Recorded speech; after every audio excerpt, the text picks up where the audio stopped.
Yo creí que iba a haber un aplauso al finalizar. ¡Vamos! ¿Qué les parece esta narración? ¿Se parece a la lectura bíblica? ¿Ah? ¿Que leyó Hermano Maxi?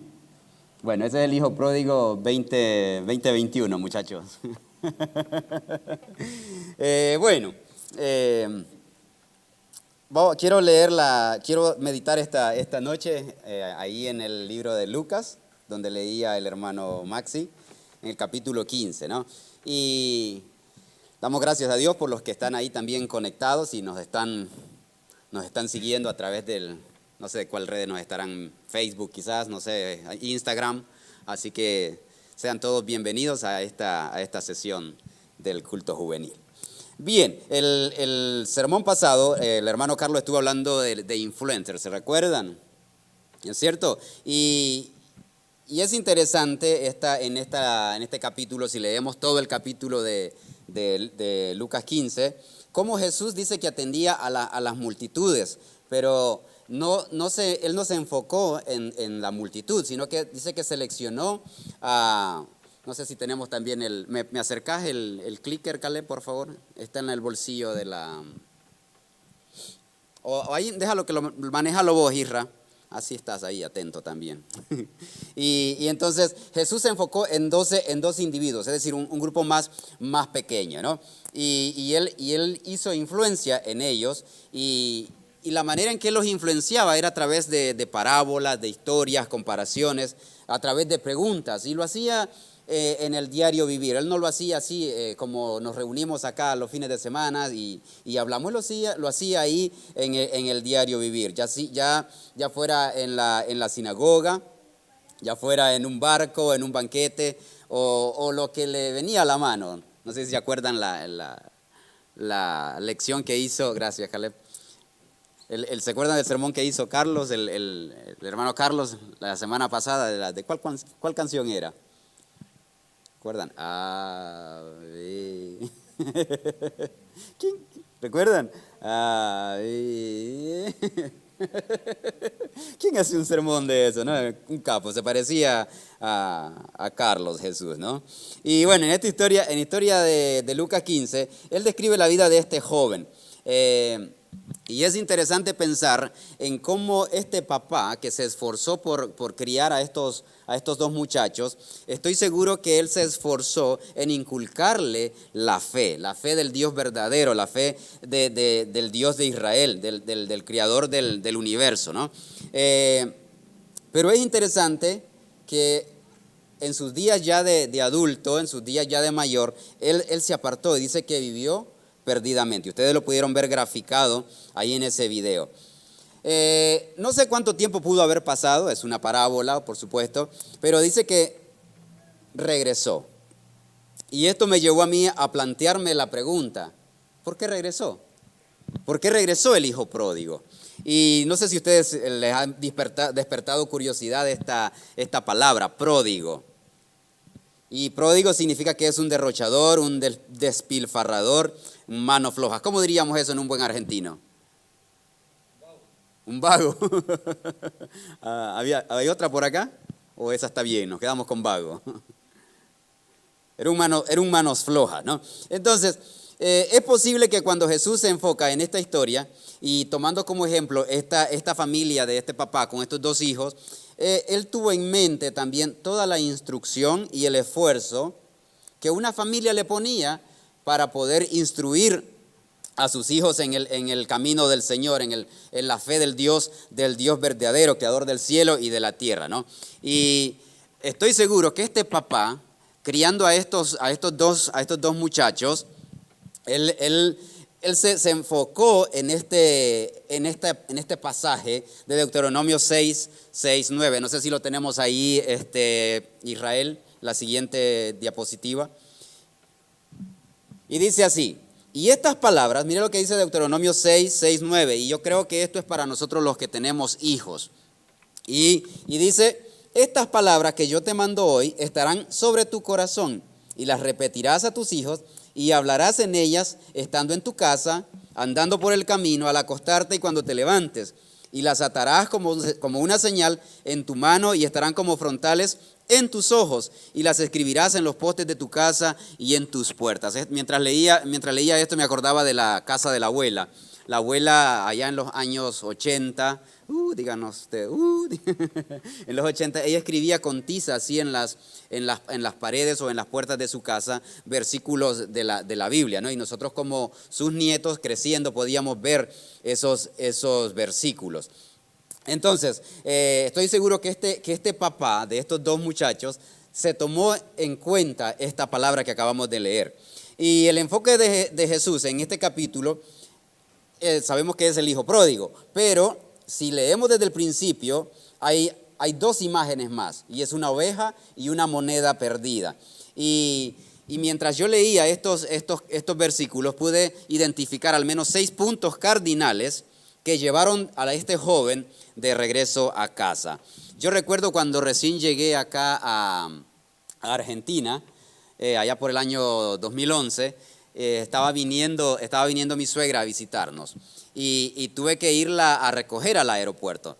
No sabía todavía cómo llegar al aeropuerto, pero bueno, dije yo, la Panamericana y todas las autopistas están bien marcadas y de seguro voy a poder llegar sin ningún problema.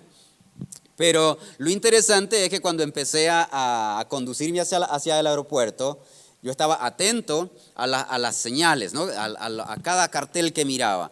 Y no miraba ninguna que me estuviera conduciendo hacia el aeropuerto. No sé, los que han recorrido desde Pilar hasta Ezeiza se darán cuenta de que no hay ni una sola señal que diga el camino hacia el aeropuerto. No sé si lo dan por entendido de que los turistas conocen, ¿no? O de que los extranjeros conocen el camino hacia el aeropuerto. Pero lo cierto es que la única señal que hay es a 500 metros antes de salir, ¿es cierto? Allá me asientan con la cabeza que así es. Entonces, no se imaginan el estrés mío conduciéndome hacia el aeropuerto y buscando una dirección. Entonces, me imagino a este joven buscando una dirección de regreso a casa. No sé si a usted alguna vez se perdió, pero es interesante estar perdido, ¿no? Y entonces yo encontré estos puntos cardinales. ¿Saben lo que es un punto cardinal? ¿No es cierto? Son esos puntos que te dan una dirección, que te dan una orientación. Y el punto número 1, Israel, si me lo pones ahí, dice: Jesús te recibe tal como eres. Ahí en el verso 1 y 2. Dice que se acercaban a él todos los publicanos y pecadores para oírle. Los publicanos eran gente corrupta, eran gente pecadora. Y Jesús dice que pasaba tiempo con ellos. No solo los recibía, sino dice que también comía con ellos. Y por supuesto Jesús se ganó muchas críticas al respecto. Pero es que mi hermano, mi hermana joven, Jesús te recibe tal como estás. Así que no esperes arreglar tus asuntos primero para venir a Jesús. Y yo sé que creo que todos los que estamos acá sabemos de esto. Pero hay mucha gente que quiere arreglar su vida primero para venir a la iglesia. Y no solo para venir a la iglesia, sino para encontrarse con Jesús. No, dice: yo estoy demasiado perdido. Pues precisamente por eso. Precisamente por eso. Él vino por los perdidos. Punto número 2, Israel. Él te encuentra donde estás. Ahí, versos 4, 8 y 9. Y ahí están las dos imágenes, las dos figuras que Jesús usa de la oveja y la moneda perdida. Y dice de la oveja que al hallarla la pone gozoso. Está pintando la imagen de un pastor yendo a cuidar su rebaño, pero se le fugó una. Entonces guardó las 99 en el rebaño, ahí en el corral. No se preocupó por ellas estaban seguras, pero se le extravió una. Y así que se fue y la buscó. Dice que cuando la encontró se puso gozoso, la puso sobre sus hombros y al llegar a casa dice que hizo fiesta. Se alegró con sus amigos y con sus vecinos. Y dijo: les digo que del mismo modo hay gozo delante de los ángeles de Dios por un pecador que se arrepiente. Y de la moneda dice lo mismo. Dice que esta señora perdió una moneda. Y dice que encendió la luz, empezó a barrer la casa, buscó por debajo de la cama, buscó por debajo, hasta que la encontró. Yo no sé si alguna vez ha perdido algo usted. Yo perdí un documento y aún todavía no lo encuentro y no tengo más dónde buscar. No sé dónde está. Pero es interesante perder algo y haces y moves cielo y tierra por encontrarlo. Y te sentís gozoso, te sentís muy satisfecho cuando lo encontrás. Entonces, vos muchacho, vos muchacha que estás extraviado, déjate encontrar. Déjate encontrar. No vagues más. Punto número 3, Israel. Nosotros le dejamos, vos le dejaste, usted le dejó. Jesús nunca se fue, Dios nunca se fue. Él siempre ha estado ahí. Mucha gente se queja de que Dios se ha ido, de que Dios lo abandonó. ¿Dónde estaba Dios cuándo? ¿Dónde estaba Dios en mi crisis? Me abandonó. Pero no, Él nunca te ha abandonado. Él siempre ha estado ahí. Dice el verso 13, no muchos días después, habiendo juntado todo, el hijo menor se fue.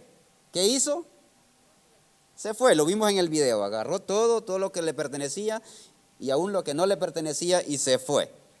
Y se fue, dice, a una región muy lejana y ahí desperdició sus bienes viviendo perdidamente.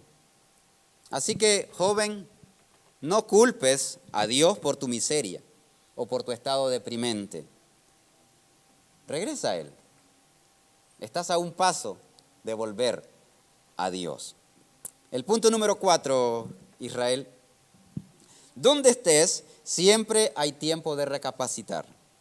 Donde estés, ahí donde estés con hambre, donde estés cansado, donde estés insatisfecho, siempre hay tiempo para recapacitar. Puedes perderlo todo, puedes perder tu propiedad, tus pertenencias, pero no pierdas la memoria. Recapacita. Ponte en tus 5 sentidos. Dice, entonces, volviendo en sí, empezó a recapacitar. Dijo, ¿cuántos jornaleros en la casa de mi padre, cuántos empleados en la casa de mi padre tienen abundancia de pan? Y yo aquí me muero de hambre. Entonces recapacitó, hizo memoria. Haz memoria de dónde has caído, de lo que te estás perdiendo. Siempre hay una mejor vida que la que estés viviendo. Siempre hay una oportunidad para poder resurgir. Y el 5 dice, tomando acción hacia el arrepentimiento. Está bien recapacitar, está bien pensar en lo que te has perdido, pero hay que tomar una acción, no hay que quedarse ahí sentado, no hay que quedarse abandonado o desesperanzado. Toma acción hacia el arrepentimiento. Y empezó a pensar, ¿qué le voy a decir a mi viejo? ¿Cómo me voy a presentar delante de él? Ya sé. Dice, le diré, Padre, he pecado contra el cielo y ante ti. Ya no soy digno de ser llamado tu hijo. Entonces, él dio un paso hacia la reconciliación, un paso hacia la busca del perdón. Y qué bueno que es Dios, ¿no es verdad? Y aún nuestros padres, que ellos no nos ven como nosotros nos vemos. A veces nosotros nos vemos como que no valemos nada, sin valor, sin precio. Pero Dios te ve como una perla preciosa, como alguien de valor por quien pagó un alto precio, ¿no? Entonces, siempre hay un momento donde puedes tomar una acción hacia el arrepentimiento. Y estoy seguro que Dios siempre te dará una oportunidad. La oportunidad de un nuevo comienzo. Ahí tenemos el punto número 6, un nuevo comienzo. Él dijo ahí en el verso 24, porque mi hijo, este es el papá hablando, mi hijo estaba muerto y ha vuelto a vivir, estaba perdido y ha sido hallado. Y dice que comenzaron a regocijarse. Si la gente se alegra por un animal que lo encontró, por algo material que había perdido y lo encontró, ¿cuánto más no nos vamos a alegrar por vos joven, por vos jovencita, de que vuelvas a casa, de que regreses a Dios? Dice que este joven fue restituido a su familia, fue restituido a su hogar. Él pensó, bueno, con que me den ahí el trabajo de empleado. Pero no, su papá le dio su lugar, el lugar que dejó un día, el lugar donde un día lo dejó vacío. Le restituyó su posición, y no solo le restituyó su posición, sino que también su hambre fue saciada. Entonces, para ir respondiendo a la pregunta que me hice de entrada, ¿por qué regresó el hijo pródigo? El hijo pródigo regresó por la influencia de la fe de su papá. Su papá lo influenció con la fe en Dios. Se la inculcó desde niño. Por eso es importante que vos, papá, los que todavía tenemos niños chiquitos, niñas chiquitas en nuestros hogares, nos esforcemos y no bajemos la guardia, Ale. ¿No es cierto? Ahí con Martu y con Uma, inculcándoles el camino del Señor, la fe en el Dios verdadero. No bajemos la guardia, sigamos instruyéndoles. Y no sé, también acá veo que, bueno, quizás hay alguna mamá, no sé si por ahí la prima tenga algún hijo ya grande, mayor, apartado del camino. Pero para ustedes, mamás, que se esforzaron y que instruyeron a ese pichoncito, a ese niño chiquito, con lo mejor que teníamos a mano de las Escrituras, pero igual se perdió, igual se fue, igual abandonó el camino. No se desaliente, mamá. No te desalientes. Él regresará. Probablemente volverá destruido, harapiento y ahí con hambre, pero regresará. Él será restituido. Si usted le inculcó la palabra del Señor, estoy seguro que regresará. No desmayemos de seguir intercediendo por esos jóvenes que se han apartado del camino. Para cerrar, quiero compartirles este testimonio de mi hermano menor. Él en sus años de juventud se fue a la universidad. Y una vez allá, con la influencia de sus amigos, con la influencia de la vida de la ciudad, decidió apartarse, abandonó el camino del Señor. Y la vida lo trató mal. No le fue tan bien como al hijo pródigo. Creo que el que se ha apartado del camino de acá puede dar testimonio de que esto es verdad. Y pasó varios años apartado, y mi vieja orando por él, siempre rogándole al Señor. Yo le decía, mamá, ya está, déjalo tranquilo. Ya lo entregaste en la mano, díganle eso a una mamá. No, la mamá sigue intercediendo, sigue clamando por ese hijo. Y un día mi hermano volvió. Él volvió y Dios lo restauró. Él vino bajoneado, él vino quebrantado, vino mal, pero el Señor lo restauró. Y en una de sus conversaciones con mi vieja, él le dijo, vos sabés, vieja, le dice que yo anduve vagando, dice, anduve de aquí para allá.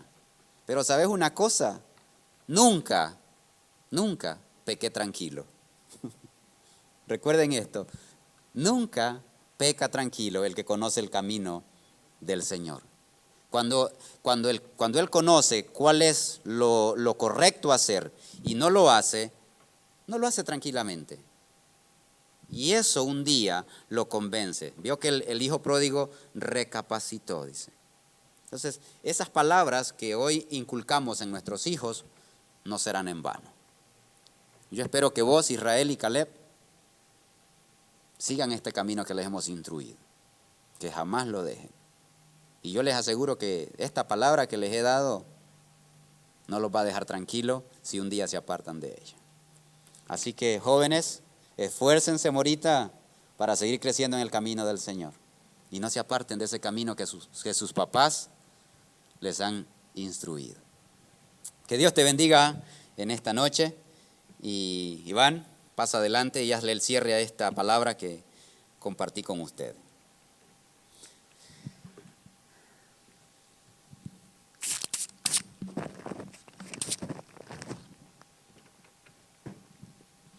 Buenos hermanos, para dar también el cierre, muy linda la palabra, y sabemos que hay personas que no conocen aún a Jesús, y nosotros tenemos la responsabilidad de ir y compartir la palabra a los que no la conocen. Y me gustó mucho los puntos que dio el hermano Wilmar acerca que Jesús nos ama, de que a pesar de que nosotros tenemos errores, Él nos ama. hay un versículo de memoria, que me lo sé, que es Juan 3:16, que creo que ya la mayoría la conocen. Y para aquellos que no la conocen, lo voy a decir. Que dice: de tal manera Dios amó al mundo, que ha dado su único Hijo para que todo en Él crea, no se pierda, mas tenga vida eterna. Acá en esta palabra dice de tal manera, o sea, no dice que, no sé, por esto no te voy a amar. Hoy vemos que hay personas que el amor ven que no existe. Hoy vemos odio, desprecio, vemos peleas familiares, pero Jesús nos ama. Y a pesar de que nosotros tenemos imperfecciones, tenemos que seguir en el camino y cambiar conductas. Así que vamos a terminar con una oración también por las ofrendas. No es de obligación que ofrende, pero también lo hacemos con una forma de agradecimiento, como el Señor nos ha dado, nos ha sustentado durante esta semana, durante este año, que me imagino que para todos ha sido muy difícil, y también para los que están viendo ahora en directo, o si es una grabación. Oremos, hermanos, para terminar y que podamos seguir masticando esta palabra que el Señor nos está dando, ¿sí? Que podamos ir aplicándolo durante esta semana. Oremos. Gracias, papá, porque podemos estar aquí, Señor, reunidos, porque podemos recibir de tu palabra, Señor. Gracias, Jesús, porque moriste por nosotros. A pesar de nuestras imperfecciones, a pesar de nuestras fallas, tú nos amaste tal como somos. Tú nos amas, pero no amas el pecado que hay en nosotros y en este mundo. Ayúdanos, Señor, como pueblo, a poder compartir de tu palabra sin vergüenza. Y gracias, Señor, porque lo que estás haciendo en estos jóvenes, Señor. Te agradecemos, Señor. Y gracias, Señor, porque nos estás sustentando, Señor, durante esta semana, por este pan que nos estás dando cada día, este alimento. Gracias, Señor, porque podemos tener una familia que también nos ama también. Pero tú nos amas bastante, Señor, que enviaste a tu Hijo. Gracias, Señor. En el nombre de Jesús. Amén. Hermanos, estamos despedidos. Así que, como dice el pastor, a las trompadas, no, a los puños. Nos vemos, hermanos.